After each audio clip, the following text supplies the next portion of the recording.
Gentlemen and ladies, of course, welcome to Pressure. I know my uploading schedule hasn't been the best lately, but it has its reasons. What are these reasons? I don't know. Anyway, let's get started already. Essentially, this game is very much like Doors. You have never played Doors? Then you're weird. At each run, you start at door 1 and have to progress until door 100, encountering multiple obstacles on the way. Oh, these obstacles could include death by map, death by entity, or death by stupidity.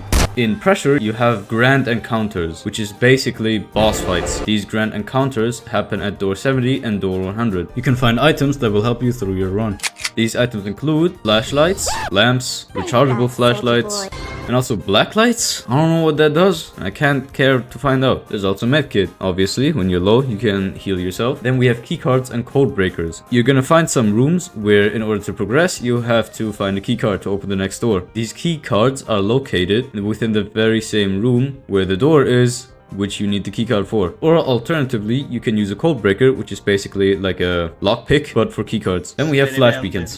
Flash beacons are the closest thing in the game you get to a gun. Its use I will explain later. You don't keep the items on death or when the run is completed, but you get money throughout. With that money, you can buy revives or at the beginning of a run, items. Now, enough of the basics. Let's get to the lore of the game. There's a company which is called Urban Shade. That's the company that hires the player. The CEO is called Mr. Shade. I don't know what the fuck kind of name. They used to make money through their facilities by selling weaponry, goods, and services. However, that same company discovered an anomaly. They captured that anomaly and found a... They captured an anomaly and found out... They captured an anomaly and found a way to make it profitable. No idea how. From then on out, they collected as many anomalies as possible to create their very own special ed class. I wonder what that reminds me of. However, they only keep profitable anomalies and obliterate or sell all else if they can.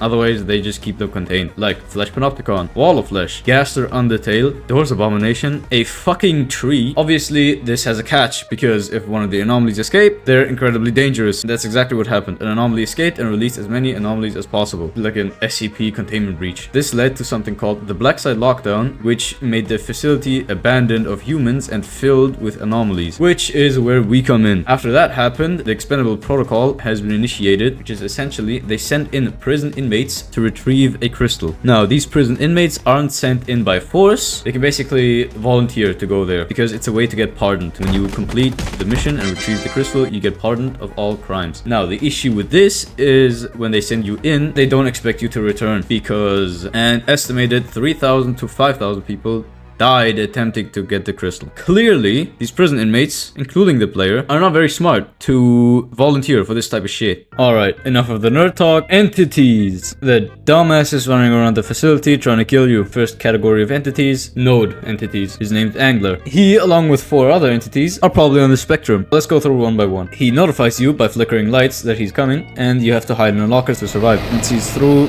that's it, you can get out, you're safe. Next up, Blitz. Same as Angler, but he's much faster. Pinky. The difference between her and the other two is that she doesn't announce her arrival. That means you're not gonna know if and when she's coming. Frogger is similar to Angler. Difference is Frogger goes through and then back again. And then after a short delay, he rushes through again. Next one, Chainsmoker. He's the slowest of the node entities. While going through, Chainsmoker spews gas. It's not poisonous, but it makes someone go out of their locker faster. Meaning if you get into a locker too early, you get kicked out of the locker and then he just kills you. Weird difference is Chainsmoker doesn't kill you immediately, but he pulled the domain expansion on you. You get sent into Smoker's realm, and I honestly don't know what's gonna happen to you, but you can't come back and you probably eventually die. Now, last but not least, the probably most iconic and most annoying of the node entities, Pandemonium.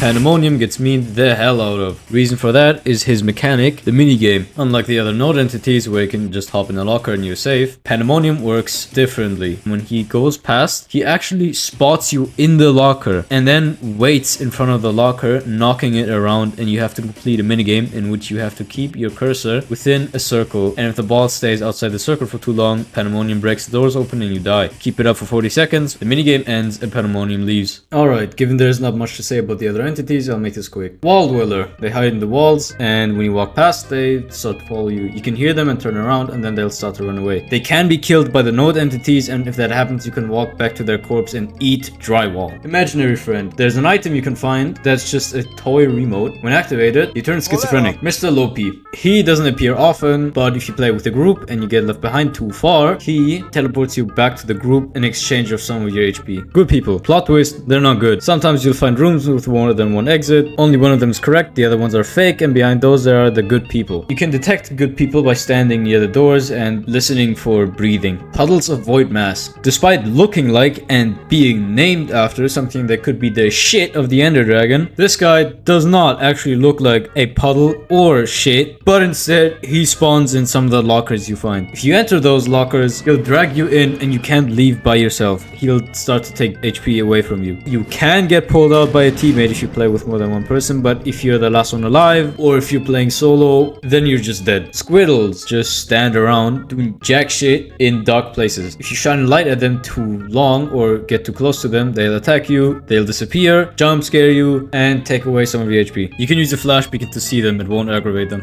IFA station. There's gonna be some rooms where there's a window. Sometimes there's gonna be a fish with too many eyes. That's IFA station. The fish forces you to look at them, and if they are on your screen, you start to take damage. Searchlights. Remember earlier when I talked about these grand encounters? That's gonna be the boss of the game, basically. Let's get to our allied entities. First up, Painter. He's basically a talking computer, and he likes to paint. That's why his name is Painter. When you encounter good people, he is the one that closes the door so you don't die. Now, let's get to the interesting one, and probably the reason this game is popular in the first place. Sebastian. Sebastian is a ginormous mutated fish that is also a human, basically a mermaid, but male. This dipshit is the entire reason we are in this mess in the first place. Remember earlier when I said an anomaly escaped and released as many other anomalies as possible? Yeah, it was this guy. He got administered anesthesia and acted like he fell asleep when the guards weren't paying attention. He killed one of the guards, grabbed his keycard, and released as many anomalies as possible to be able to escape. Despite him being the reason we're in here, he's actually our probably most important ally. He's a shopkeeper. He finds items and sells them to you in exchange for research. He's voiced by Gianni, which is the same voice actor as Gabriel from Ultrakill. Sebastian gets simped on by too many people. Half of the reason for that is probably Gianni being the voice actor. Funny enough, he's canonically married, and the person he's married to is the co-creator of the character. Yeah, I have no idea what else to say. I will discontinue from talking about his marriage because I have a feeling I'll get a hitman put on me. Also, he's got a fucking gun.